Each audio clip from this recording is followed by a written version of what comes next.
Rendering and exporting. Nothing takes longer when you're editing. But that gives me some time to talk to you while that's doing that.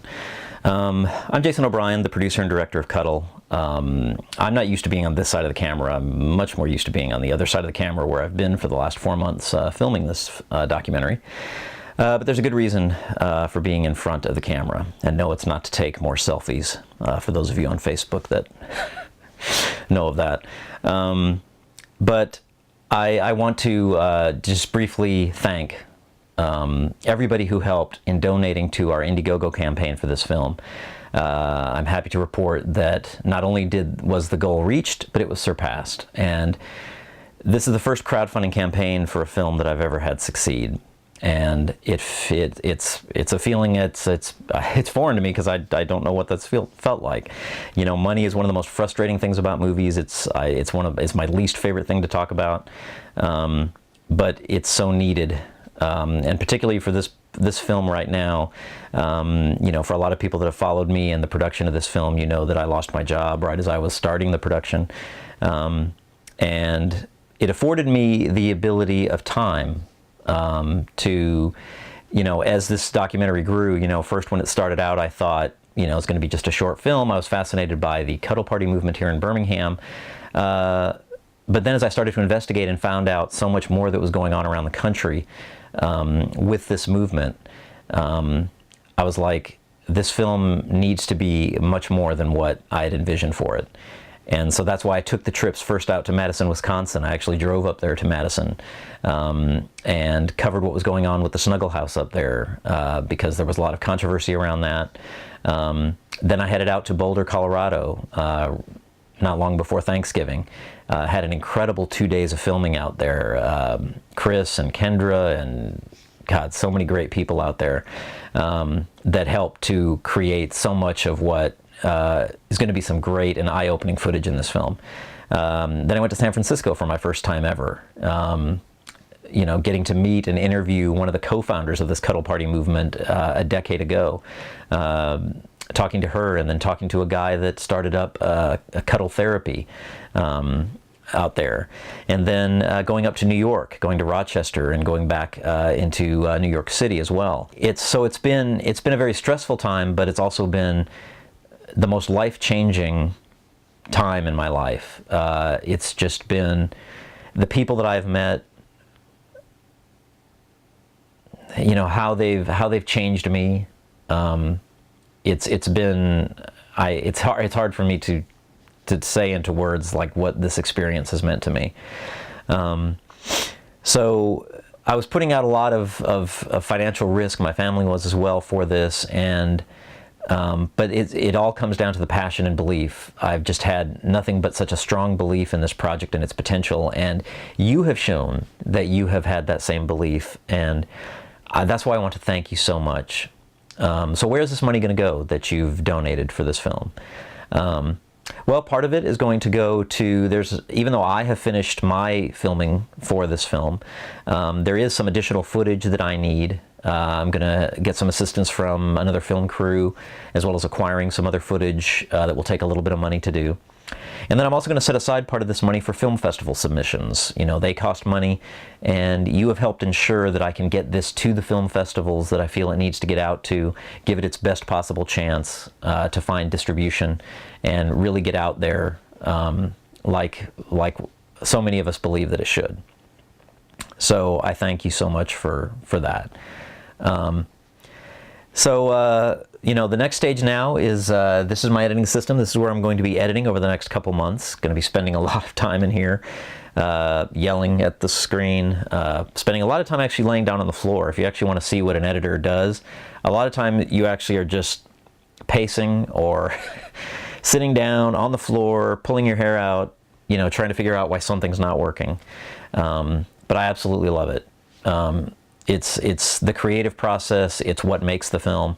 And I think of this that I heard, and I think I heard this in a movie, but so I can't take credit for this, but basically a sculptor had taken this, just, you know, this stone, and, you know, chiseled away, you know, all this part and made this beautiful sculpture. And someone came up to him and said, you know, what a beautiful sculpture you've created. what a beautiful statue.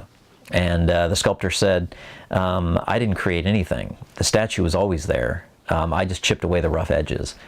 And that's sort of how I think of this film. All this footage is sitting here in my editing system and on, you know, a hard drive.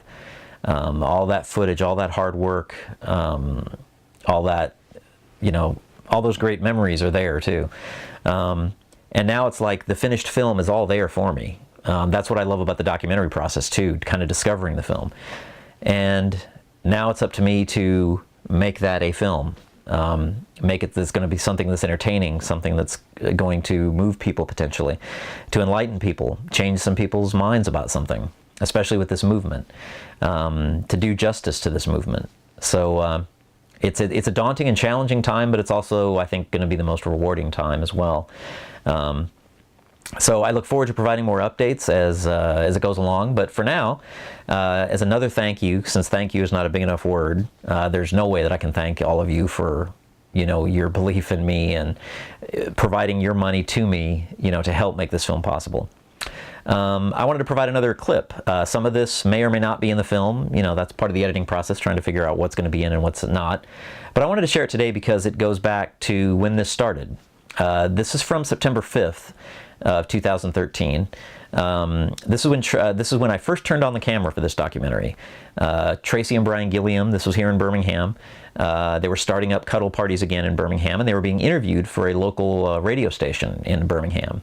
And so you'll see little bits and clips here of what happened that night. And little did I know when I was there that night what would how this film would grow from that.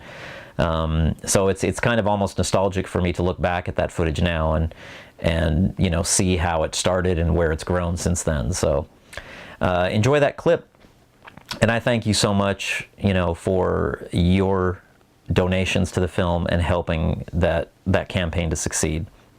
It means a lot, and it also means that you won't have to hear me ask for money anymore, which I'm sure you're happy about.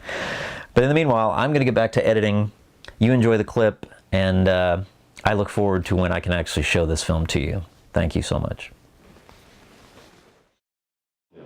Tracy, just from the beginning, please give everyone just a brief synopsis of what in the world is a CUDDLE party. Well, a CUDDLE party is a safe, non-sexual space for you to get your touch needs met. It's also a communications and boundary workshop. It's designed so that people can ask for what they want, they can practice saying no, and have their no's respected.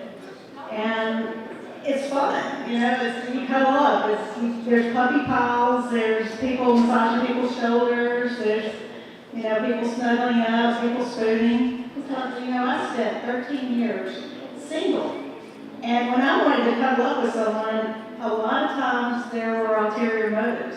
You know, if I wanted to just... A lot of time or all the time, Tracy? Well, that's the funny thing. You know, sometimes it would be just in my head, and sometimes it would be, you know, that was exactly what was going on. So, you know, I had to make a decision. Do I want to enter into a relationship or a sexual relationship with someone to get my touch needs met? Right. And when I found this, it was like, it was like a bright light suddenly shone on me, and it was great. Now, when you first heard of this, was your first reaction not, well, that's weird? Yes, it was. Okay, It was absolutely. A girlfriend called me and she said, "You're the only person I know that I would cuddle up with and feel safe.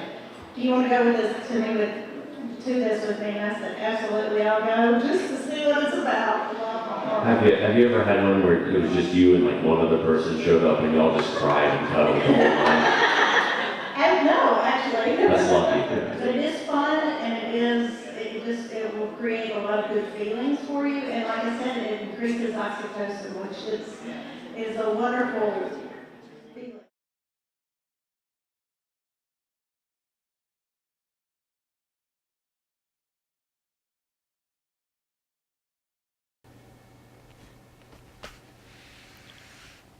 You're still here? It's over. Go click on something. I'm trying to edit, and I'm probably going to be saying a lot of curse words very soon, so go home. Go click on a cat video or something.